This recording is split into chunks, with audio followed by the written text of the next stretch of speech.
Right. So I feel like, mostly everyone who's been following the news is going to be very familiar with this because it's the number one topic of conversation right now. Trump's Yeah. bill that I want to say right off the top, I refuse to call it what everyone else is calling it. And I'm so upset with everyone continuing to call it what he is calling it.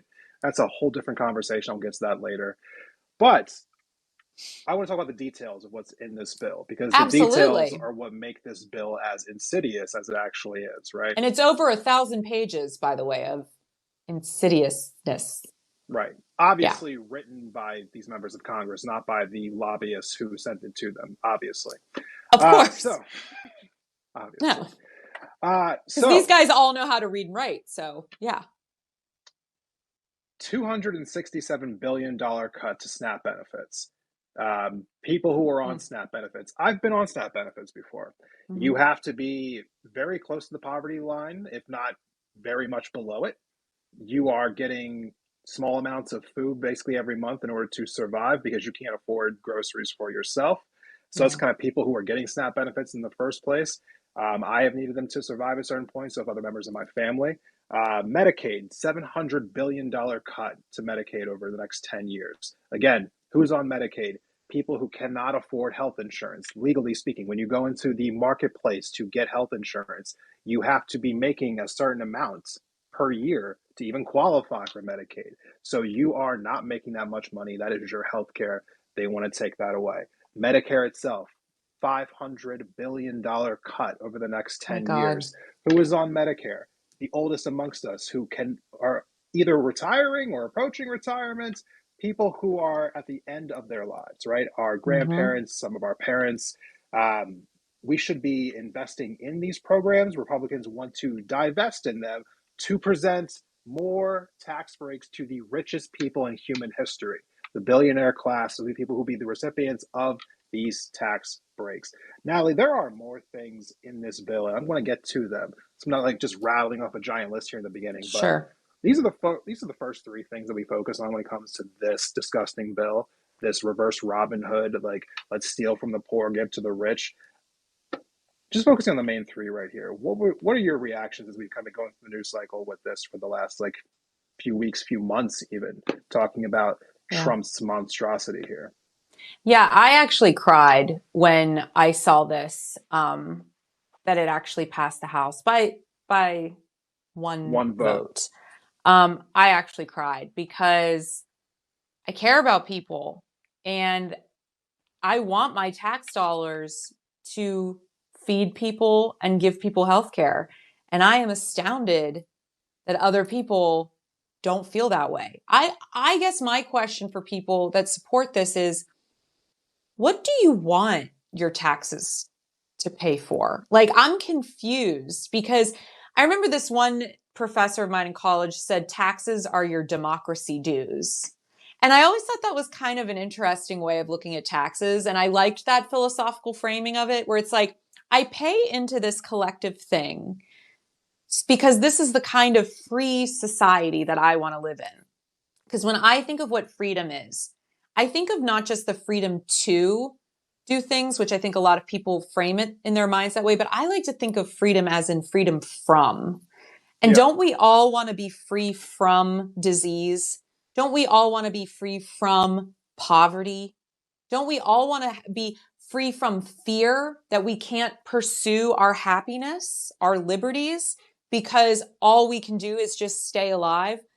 I worked in my previous life, I went to school and my undergrad was, I majored in biology and philosophy and I got into medical school. So I did a lot in volunteering at hospitals.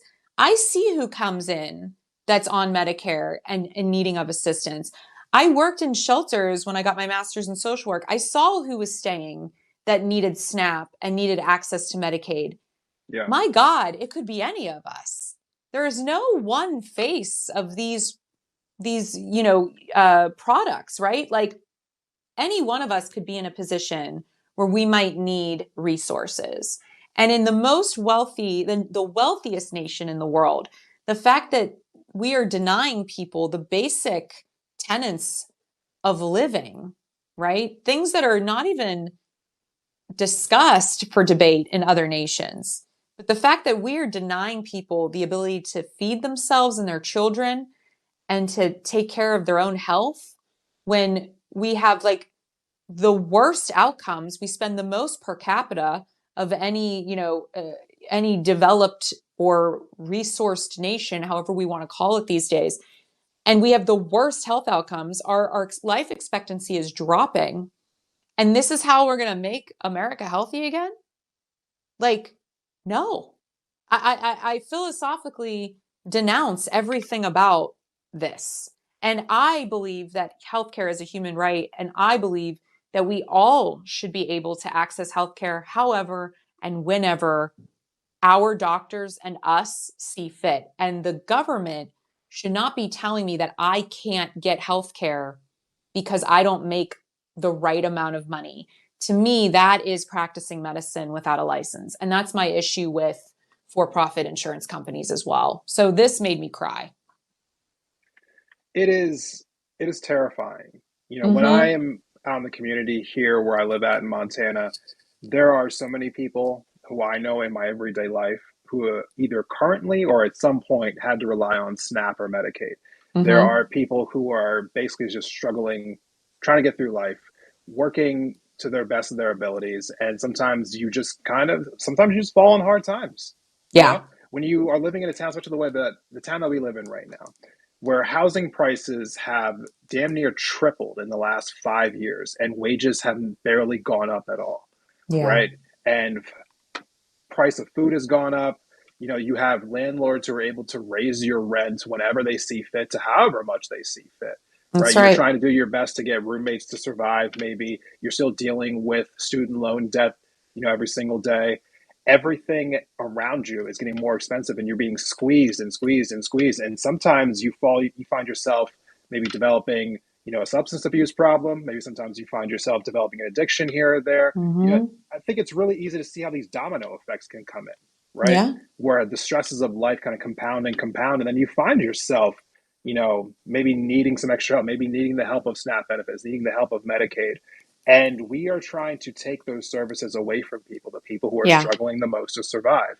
And the Republicans are painting this as trying to go after waste, fraud, and abuse. But Yeah. when you paint it with that umbrella, you're basically saying that whatever cut you make is falling underneath that umbrella without proving it whatsoever. When I see a lot of right wing trolls talk about this online, they're like, oh, they're taking the benefits away from the illegal aliens or the people who just won't get off the couch and work. It's like that's what they're going after right now. Like, look how pervasive and how easy it is for the right wing to get their talking points out there and prove none of it. Oh, They just 100%. say that stuff into the ether over and over and over again. And they have the tens of millions of people in this country just lapping up this billionaire propaganda, Yeah. convincing so many people that who they're attacking is people that they don't like. That's And right. they'll find out, I guess, not too long from now, that it's actually their friends, their families, people that they thought they wouldn't come after. They're going to be the ones being impacted by this as well. So I'm just grossed out on so many different levels here. And I really hope beyond hope that somehow, some way, this can get tripped up in the Senate. We Yeah. don't ever want to rely on politicians, but holy shit, do we need somebody to step up right about now? Um, I agree, and I always say we cannot fall into despair. And something that I did yesterday, and I was looking up the Senate number here. You can call your senators right now, and they will patch you through. And the number is 202-224-3121. I called yesterday and I left voice messages for both of my senators, Senator John Fetterman and Senator Dave McCormick. And I explicitly said, this is basically a bill that is going to strip millions of Americans of their health care. It is a death sentence. Do you want that blood on your hands? And Yeah. that was what I left. And that was pretty much it. You don't have to leave this long belabored message. I know a lot of people feel anxiety around that, but they're going to feel the pressure if we put it on them. So once again, that number is 202-224-3121. We need to be blowing up phone lines. That's the first thing we can do. Desmond, I get really tired when I hear the waste and fraud bullshit because we know the largest theft that has happened here in the United States is wage theft. And it's from the billionaire class stealing our money, right? Walmart has more people that work for them on welfare than any corporation, right? They pay them pennies on the dollar so that they're forced to access these public care programs. So Walmart's a huge welfare beneficiary, right? It's corporate welfare. And here's how I feel about when people say, oh, it's waste and fraud, they're going after that. I actually don't care that much if somebody is like trying to get one over on SNAP and gets food stamps. Like, if that's your scam, okay. Your If scam that's was you needed food, you needed healthcare. right, Wow, like, you're a terrible okay, human being. that's a wild scam. Like, Yeah. so you're telling me maybe that one person out of 100,000, because we know when you actually look at fraud for Medicare and for these programs, it's actually a very, very small percentage that they have found. So none of that is even true. But my thinking is, okay, so one person gets food stamps, but then all these other people, including children who need the system and are accessing it faithfully and legally and with good intent, they also get it. Cool. Like, I'm cool with that. Like, I just have no reservations around the reality, having worked with so many incredible people in so many different spaces and having learned about so many people's lives. Most people, almost all the people, right, are just trying to make ends meet and protect themselves and their children in any way that they can. And I don't think it's an easy thing for people to ask for help.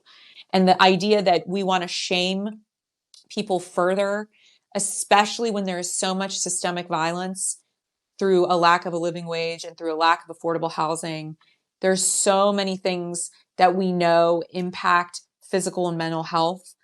And we're choosing to do this. To me, it's like cruelty is just the point. And so I ask again, if the Democrats won't literally fight for us, then they are not a party I need to be supporting. Like, I know who the Republicans are, but I just want to know who are the Democrats at this point, because we need a working people's party and we need one now. This can't stand. Like, I am horrified by this. And then I think to myself, We could in a use a weird 25-hour speech right about now, Natalie. we definitely could. We We definitely could. could.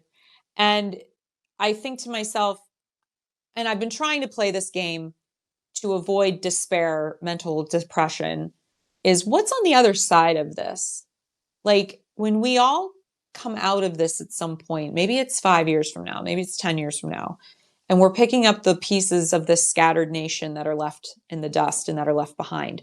What are we going to rebuild? Because for me, we have to decide what kind of world we're going to want after this. And I know that seems like a very ephemeral thing to say, but I think we have to be in a dream space right now, because the reality is the people running things are actively killing us, and we are in a war. And I don't think people are ready to say it, but I'll say it. We're in a war.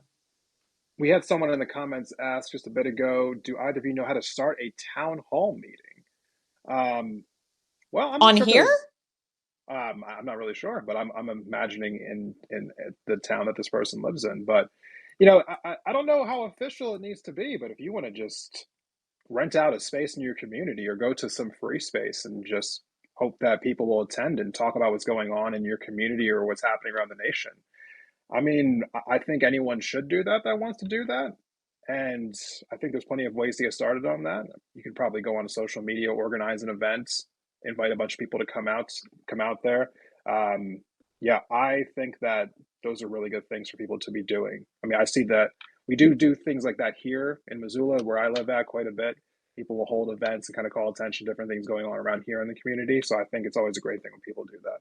Yeah, I agree. And, you could also start by going on to Facebook and looking at your local community, like your council, a lot of times they have Facebook group pages, or your local mayor, there might be like a page, and you could even connect with your local council and see, is there any plan for a town hall? Because, and the only reason I suggest that is because they're already plugged into probably a lot of constituents.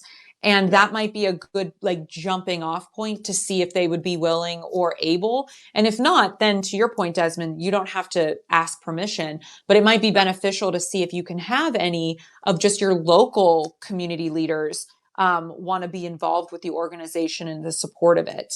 The problem we're having here in Pennsylvania is both our senators are really refusing to do that. They're refusing to meet with people and have town halls for various reasons. And so I think for us, what we've been doing is we've been protesting outside Dave McCormick's office.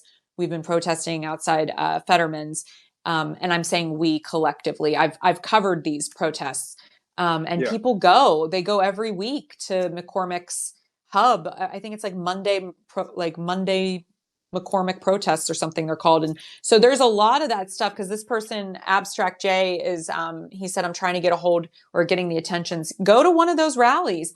Find out, Tracy Batten, Baton. She's on social media, on Insta and on Facebook, and she helps organize them. So go on to Tracy Batten's, Facebook page and see what she's doing. She's an excellent community leader and an excellent activist, and someone I really admire. She's a social worker and has been in the game a long time. She's incredible. So there's a lot of people doing things. So make sure you're plugging into them. I also Yeah. just want to go ahead. I wanted to touch on the other things that are in this bill before we move to the Yes. next topic.